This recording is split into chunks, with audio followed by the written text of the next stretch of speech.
네, 안녕하세요. 네, 수고하셨습니다. 자, 이어서 이제 보도록 하겠습니다. 큰 산은 이제 넘었습니다. 자, 이제 과세 결정에 대해서는 다 배웠고요. 자, 이제 사전심사에 대해서 보도록 하겠습니다. 자, 요거 같은 경우에는 내가 이제 수입하기 전에 지금까지 우리가 배웠던 아주 어려운 사항에 대해서 내 수입하는 가격이 이게 맞는지 틀린지 그리고 이게 어떠한 방법에 따라서 해야 되는지에 대해서 사전에 관세청장한테 물어볼 수가 있습니다. 당연히 이런 제도 있어야지만 이제 안정성 있겠죠. 자, 보시면은 납세 신고 의무자는 과세가 결정에 대해서 다음에 대해서 의문이 있습니다. 몰라요. 그렇죠? 그런 경우는 가격 신고를 하기 전에 뭐 한다? 대통령령에 따라서 관세청장한테 심사를 신청할 수가 있습니다. 자, 그럼 뭐에 대해서 물어보시냐? 자, 1번, 2번, 3번입니다. 그래서 30조에 대해서 잘 알아야 된다는 겁니다. 자, 보시면은 1, 2, 3항. 자, 1항은 이제 말씀드렸죠. 우리나라 수출하기 위해 판매되는 가격, 그 다음에 이제 해당 품목에 대해서 법정 가산 요소가 있습니다. 2항 같은 경우에는 이제 이제 실제 지급 가격. 그죠? 보면은 이제 직접 지급금액, 간접 지급금액, 상병기, 삼하 외금, 그다음에 공제 요소. 그다음에 이제 3항 같은 경우에는 뭡니까? 얘는 이제 거래 가격 배제 요건, 제영 사특이죠. 그죠? 이런 것에 대해서 이제 의문 있는 경우는 이제 물어볼 수가 있습니다. 요거를. 자, 두 번째 보시면은 이제 예외죠. 얘는 뭐다? 이거는 이제 원칙적인 방법이기 때문에 원이라고 했고요. 얘는 뭐다? 예외적인 방법이기 때문에 예라고 적은 겁니다. 자, 30조로 과세가 결정할 수 없는 경우에 적용하는 과세가 결정합니다. 뭐다? 31조부터 35조를 얘기하는 거겠죠. 끝. 자, 그래서 보시면 저도 이제 이걸 많이 해봤는데 이제 이번에 해당하는 예외적 방법 있잖아요. 그래서 저도 많이 해요. 보면 이제 그래서 4방법 중에서 국내 판가에서 수의 운조를 빼게 되는데 그런 이유 및 일반 경비가 적당한지 적정한지 그런 것에 대해서 저도 물어봅니다.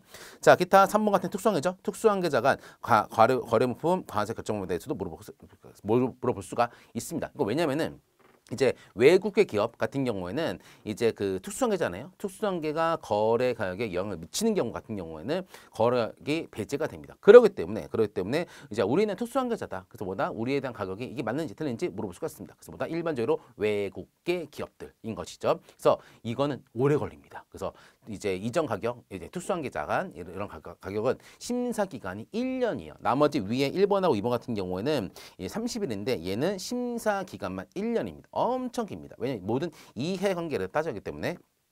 자, 두 번째입니다. 자, 관세청장은 대통령령으로 정한 기간 이내에 이제 이거 심사를 완료한 다음에 결과를 통보를 해주고요. 보완도 있습니다. 보완 같은 경우 기간은 포함되지 않겠죠. 자, 그래서 얘는 한 달.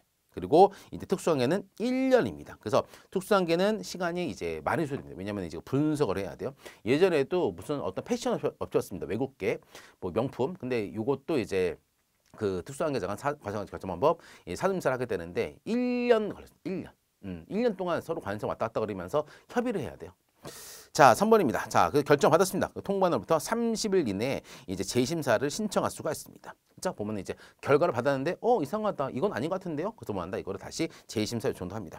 세관장은 통보된 방법에 따라서 납세 신고를 하고 대통령령으로 정한 조건에 충족하는 경우는 그 방법에 따라서 과세 가격을 결정합니다. 자, 그러면 이제 내가 신청했더니만 그렇게 과세 결정 방법이 이제 저한테 이제 왔어요. 관세청 저한테 정해가지고 그런 경우는 그 방법에 따라서 이제 수입 신고하면은 좋죠. 하지만 요건이 있습니다. 동제법상. 동제법상이라고 좀 외웠습니다.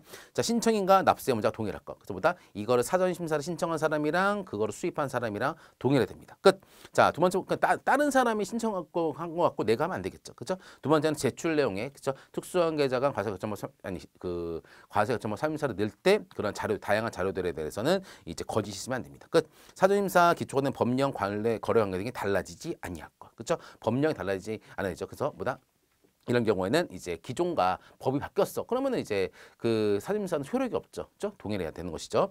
자, 결과 통보부터 3년입니다. 유효 기간이 3년인 겁니다. 3년 동안은 내가 이제 과세 가격 결정과 사전심사에 대한 결정 통보서로서 나는 가격 결정을 해도 상관이 없구나. 그죠? 3년. 자, 하지만 이제 연장할 수도 있습니다. 통보일 기준 해가지고 2년이 지나고, 그래서 부분에 3년이죠.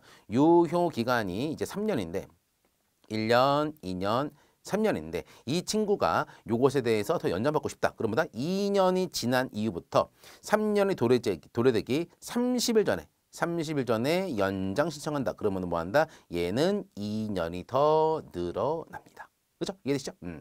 자, 5항입니다. 자, 1항 3호입니다. 1항 3호는 원예특 중에서 특이죠. 특수관계자간 과세가 결정 방법 사전심사. 자, 얘는 신청할 때 결과 통보를 받은 자는 과세가 결정 과정 등 포함 보고서를 대통령에 따라서 관세청장한테 제출을 해야 됩니다. 자, 이거 뭐냐면은 특수관계는 그래서 이제 심사 기간도 1년이고 상당히 깁니다.